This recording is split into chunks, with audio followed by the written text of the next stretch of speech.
4 personas, digamos. Hasta aquí lo que está haciendo el abogado Hermosilla es desplegar una estrategia comunicacional, porque él lo que está haciendo aquí es hablar con los medios. Vamos a ver qué es lo que habla en estrado frente a la jueza de garantía y qué es lo que resuelve ella, porque son dos cosas diferentes. Pero en lo comunicacional, ese es el tono, ese es el tenor. Es cierto.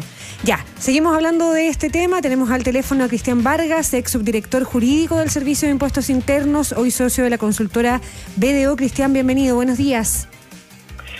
Hola, buenos días, Mauricio. ¿Qué tal, Cristian? Bienvenido a ADN Hoy. Cristian, en términos generales de lo que se ha ventilado hasta acá, desde el lugar que hoy día cumple como socio de la consultora BDO, pero sobre todo como exdirector jurídico del Servicio de Impuestos Internos, ¿qué es lo más grave, qué es lo más llamativo de lo expuesto por la Fiscalía en este caso? Bueno, mire, a mí me parece que es un momento relevante para la justicia en el país, porque la Fiscalía ha imputado a Luis Hermosilla y al resto de las personas que aparecen involucrados por delitos muy graves como soborno, lavado de activos y delitos tributarios, lo que implica una multiplicidad y gravedad de acusaciones y de delitos. En este contexto creo que es procedente la aplicación de la prisión preventiva como medida cautelar, no solo por la gravedad de los delitos, sino también por el riesgo que supone para la credibilidad de la justicia, de la administración de justicia en el país. Eso diría en términos generales. Ahora, creo que el desafío que enfrenta la Fiscalía y los tribunales es grande, muy importante. Deben investigarse a fondo este caso, las distintas aristas o aspectos o hechos que resultan de la situación que se ha conocido, sin importar quiénes estén implicados, para que se impongan sanciones ejemplares. La Fiscalía en las primeras horas ha entregado detalles sobre el lavado de activos particularmente, ¿no? Sobre la base de este cargo, diciendo que Leonardo Villalobos y Luis Hermosilla, sabiendo que el dinero de Factop y de STF, de los hermanos Sauer, provenía directa o indirectamente de las actividades ilícitas, recibieron abultadas sumas. Ese es el delito que más se ha ventilado hasta acá, dando cuenta de traspasos en efectivo, de sobres que recibían las secretarias de Luis Hermosilla, de gasto en elementos de lujo, en departamentos, en yate. Parece tomar harta fuerza ese caso, o esa imputación en el caso de Hermosilla y Leonardo Villalobos, al menos hasta acá, ¿no? Así es, el delito de lavado de activos, lavado de dinero, es un delito muy grave en la legislación chilena. Tiene penas que pueden llegar hasta 15 años, o sea, de 5 años un día hasta 15 años. Delitos de los más graves que existen en la legislación penal chilena. Y ahí hay varios asuntos que es importante, además de lo ya conocido, hay otros, yo creo, aspectos que deben investigarse por la Fiscalía. Por ejemplo, esta relación, estos traspasos de dinero también a terceros, a otras personas, como el exministro Chadwick.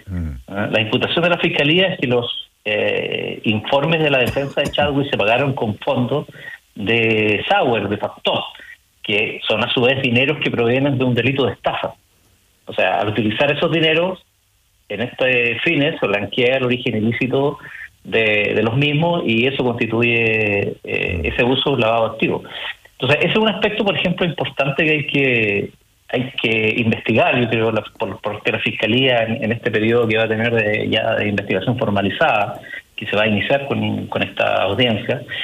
Y yo diría también que hay otros delitos que pudieran configurarse, por ejemplo, en relación con dineros traspasados por este señor Hermosilla a terceros, como el señor Chadwick, por ejemplo, se encuentran realmente justificados. Por ejemplo, si este señor Chadwick, como ha declarado, dice que se trata de trabajos jurídicos, bueno, habría que ver si esos ingresos obtenidos por esos trabajos jurídicos fueron incluidos por él en su declaración de impuestos a la renta. Claro. Son alrededor de 190 millones de pesos. Eso falta por aclarar. Falta por aclarar, efectivamente. Creo que son varios los aspectos que faltan por aclarar en este caso, que aún no están esbozados, anunciados, pero creo que requieren mucha investigación aún. Con todos los resguardos que hay que tomar por eso mismo, porque estamos en una cuestión que está en curso, y con lo conocido hasta aquí, llama la atención que la defensa del abogado Hermosilla, Juan Pablo Hermosilla, defensor, ha insistido en la diferencia que hay entre lo registrado en el famoso audio en la oficina de Daniel Sauer, ahí entre Hermosilla también y la abogada Villalobos, y lo efectivamente cometido, como buscando exculpar a su defendido del pago de las coimas, en definitiva. Y también en las imputaciones que hace la Fiscalía está la contraparte, que son los funcionarios públicos presuntamente sobornados, que ellos incurren ahí entonces en la figura del cohecho. ¿Es posible que por ese motivo sea más fácil de zafar para a Hermosilla y en eso estaría más comprometida la abogada Villalobos, junto con el funcionario además, o los dos funcionarios? ¿Cómo ves esa figura y lo que sea posible de acreditar ahí? Sí, no, yo creo que, claro, aparece de lo hasta aquí conocido, aparece directamente implicada esta señora Leonarda Villalobos en el delito de soborno, o en hechos que pueden ser constitutivos de soborno con funcionarios públicos.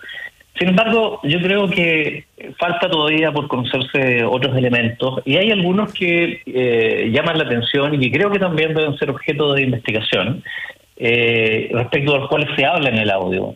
Porque el caso Hermosilla ha revelado una serie de irregularidades que involucran a figuras y organismos del país, como el Servicio de Impuestos Internos, sí, y que demandan, yo creo, una investigación exhaustiva. Por ejemplo, está la intervención de este señor Daniel Sauer, empresario, y su asesora Leonarda Villalobos, en la anulación de una liquidación de impuestos que ascendía a más de 3.000 millones de pesos. Uh-huh. Ese punto yo creo que es muy importante y no hay que olvidarlo, porque en el audio divulgado el empresario Sauer reconoce que para lograr dicha anulación se pagaron 140 millones de pesos, según recuerdo. Y de eso se jacta incluso en el audio.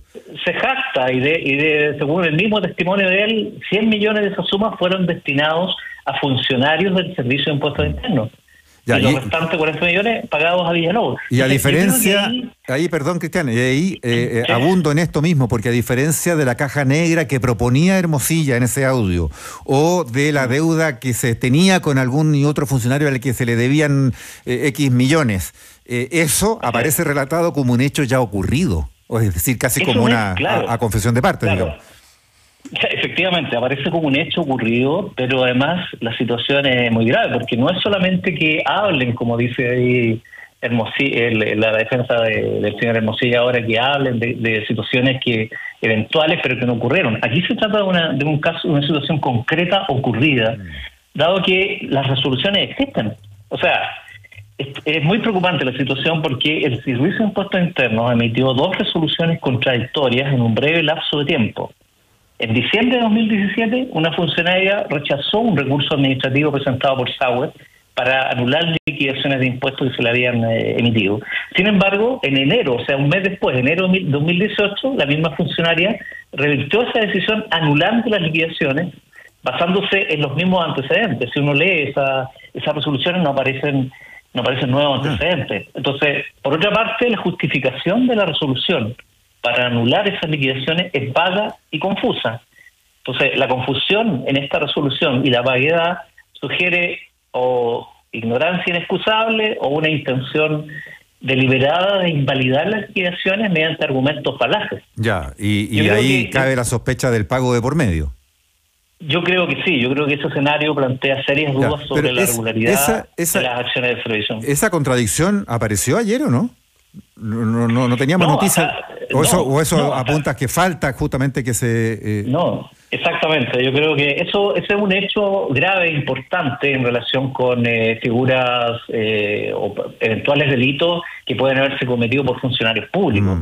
O sea, yo creo que es necesario investigar si funcionarios del Servicio de Impuestos Internos fueron influenciados, estos que resolvieron, fueron, entre comillas, influenciados por otros funcionarios de mayor jerarquía, o por terceros con intereses en la resolución del caso. Es que ahí... De confirmarse esas sospechas, se podrían configurar delitos como soborno, cohecho y tráfico de influencia. Sí, claro. Pero es que ahí Cristian Vargas, abogado, nos está abriendo el abanico de posibilidades de lo que puede ocurrir aquí, que van harto más allá de lo que hasta aquí ha ocurrido, porque aquí estamos hablando de solo un funcionario de impuesto interno, más otro de tesorería, que aparecen ahí bajo la figura del soborno cohecho, que son las dos contrapartes finalmente de los mismos hechos. Y nos estás hablando de la posibilidad de que entonces hubiera otros funcionarios de impuestos internos que pudieran caer también en esta figura, porque hay más hechos, al menos sospechosos, en cuanto a las resoluciones que fue tomando el servicio. Ya. Hay más hechos sospechosos como este que estoy señalando, que me parece muy grave, y el cual del audio ya resulta que se desprende y hay dineros de por medio, según propia testimonio del señor Sauer, mucho dinero de por medio para dejar sin efecto esas liquidaciones. Esos son hechos muy graves y ahí no tienen que ver funcionarios de menor rango, de menor jerarquía del Servicio de Impuestos Internos, no es un funcionario administrativo, eso llama la atención, o sea... Aquí no se puede cortar el hilo, como dicen, por lo más delgado. Por lo más delgado, porque cuando se está hablando del funcionario Mejía de Impuestos Internos, algunos están hablando, este es un funcionario que justamente no está en la alta estructura del servicio. Y ahí nos llamaba la atención y lo comentábamos hace un rato aquí al aire. ¿Cómo es posible que un funcionario por sí solo, como se reportó ayer por el Ministerio Público, administrativo de la Dirección Regional Metropolitana de Santiago Oriente, como para calibrar? Claro. Ese es. Bien local, ¿no es cierto? Y que simplemente borra cosas del sistema, sin que aparezca como un control, un control cruzado, otro funcionario que también lo tenga que ver. ¿Por qué él simplemente borra, para favorecer supuestamente aquí a los otros imputados, información del servicio? Me sumo a esa pregunta, Cristian. Eso da cuenta de que es otro indicio más de que no actuó solo eventualmente, o da cuenta de que el servicio no cuenta con ese tipo de controles para evitar que estas situaciones pasen. A ver, la situación del funcionario administrativo que está imputado y va formalizado ya por delito de cohecho, yo creo que plantea varias interrogantes. Una es que ¿cuál es la posibilidad real que tiene un funcionario administrativo en el Servicio de Impuestos Internos de efectuar acciones relevantes? Puede tal vez de los sistemas ingresar y obtener información, pero de ahí a efectuar cambios relevantes, por ejemplo, como pueden ser declaraciones rectificatorias de impuestos, eso no parece posible. Ese tipo de acciones requiere de una autorización de un fiscalizador o de personas que tienen otra relevancia, otro nivel jerárquico en el Servicio de Impuestos Internos. Así viene operando por año el sistema. Así opera normal, claro. en régimen, ¿no? No debiera ser. Claro, así debiera operar. O sea, todas las acciones relevantes tienen que estar registradas y ser además ser objeto de autorizaciones por parte de quienes tienen competencia para efectuar ese tipo de acciones. Yo creo que un funcionario administrativo en el Servicio de Impuestos Internos tiene pocas posibilidades de efectuar cambios o efectuar acciones que son relevantes para intereses de terceros, de contribuyentes que quieren obrar mal. Entonces cabe preguntarse si no hubo otros que lo autorizaron o que hicieron la vista gorda o que permitieron que él tuviera acceso o que tuviera una clave, cosas de ese tipo.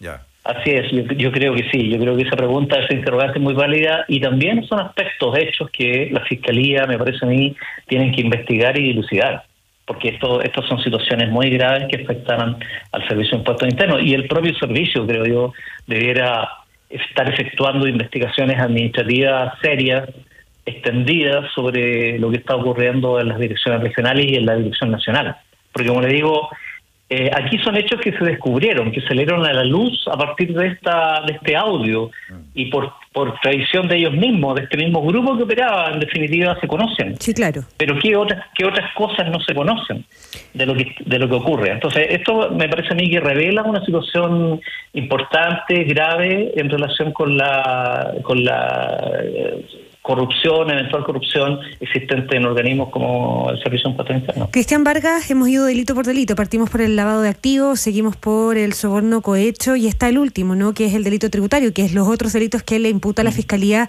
a Leonardo Villalobos y también a Luis Hermosilla. En el caso de Luis Hermosilla, la querella del Servicio de Impuestos Internos estima que mediante maniobras fraudulentas logró evadir más de 800 millones de pesos en impuestos. Eso es un fraude, pero además, ha dicho el servicio, constituye un ataque directo al orden público económico del país por el perjuicio que eso significa. Cuando hablamos de este tipo de delitos, de ese tipo de evasión, de esa cuantía de evasión, penalmente, ¿cuál es el castigo hoy día para esa figura? Claro, los delitos tributarios tienen penalidades que son altas, y el que se le imputa específicamente a este señor Hermosilla es el delito que está establecido en el Código Tributario en el artículo 97, número 4, y ese es un delito que tiene penas que van de presidio, tiene pena de presidio, además de multa, pero la de presidio es una penalidad que va de 541 días a 5 años. Pero ahí da lo mismo el monto evadido. ¿Perdón? ¿Da lo mismo el monto que se evade, en este caso más de 800 millones en impuestos? O sea, alguien que evade 50, ¿es lo mismo? Sí, exactamente. En relación a la pena de presidio, sí. O sea, no tiene, en ese sentido, no importa el monto de lo defraudado. Puede importar tal vez para la decisión del SI de querellarse o no, o solo perseguir las multas, digamos, y no ejercer la acción penal. Pero aquí se ejerció la acción penal y son montos relevantes. O sea, tiene esta pena de presidio menor en su grado medio máximo, como decía, pero además hay una multa que puede llegar al 300% del valor del tributo que se eludió, ¿no? que es objeto de ahí delito. Sí, ahí sí importa el monto. Ahí tiene que ver el monto, ahí tiene que ver efectivamente el monto. No obstante, además, esa pena puede verse agravada si se usaron facturas o otros documentos falsos o también se vendieron, se facilitaron a cualquier título, facturas u otro tipo de documentos tributarios. Cristian, pero se trata de delitos graves. Sí. A ver, voy a hacer como una línea para obtener tu análisis de lo siguiente. En el tema que hemos conversado respecto de la coima presunta, soborno cohecho, al menos a la luz de lo que la defensa está planteando, el Ministerio Público va a tener que devanarse los sesos para justificar que Hermosilla realmente sobornó, porque aparece como más evidente que lo hizo Leonarda Villalobos y aparece evidente su relación, que ella es la que la tenía directa con la gente en impuestos internos o en tesorería o incluso en la Comisión de Mercado Financiero, que no hemos mencionado porque ahí como que se cerró un poquito el capítulo de la investigación interna que hubo y no hay formalizados de la CMF. Parece como difícil de probarlo, o más difícil de probarlo al menos para Hermosilla.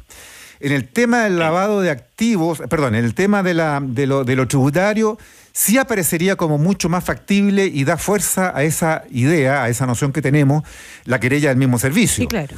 Porque además para los montos, para los registros, ¿no es cierto? Y eventualmente el delito tributario, finalmente Al Capone cae por eso en Estados Unidos y no por otras cosas. Porque ahí están los respaldos, están las declaraciones de renta, lo que no estuvo en las declaraciones de renta, uno diría que es más fácil.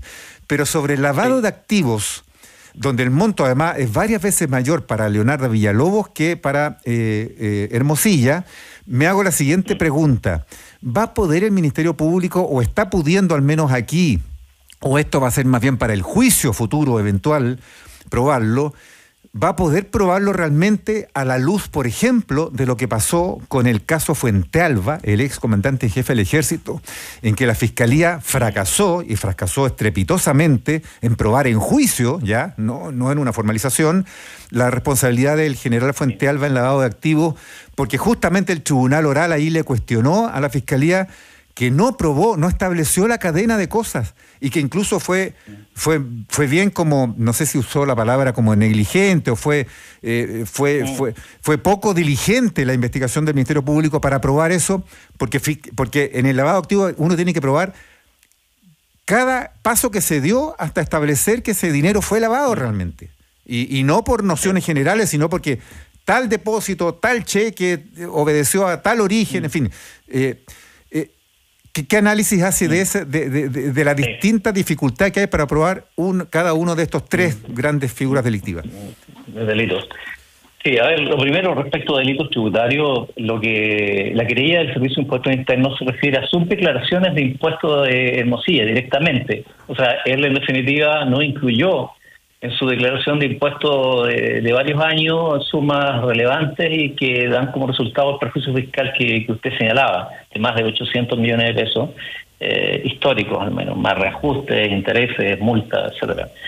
Entonces ahí aparece con mucho más claridad configurado el delito.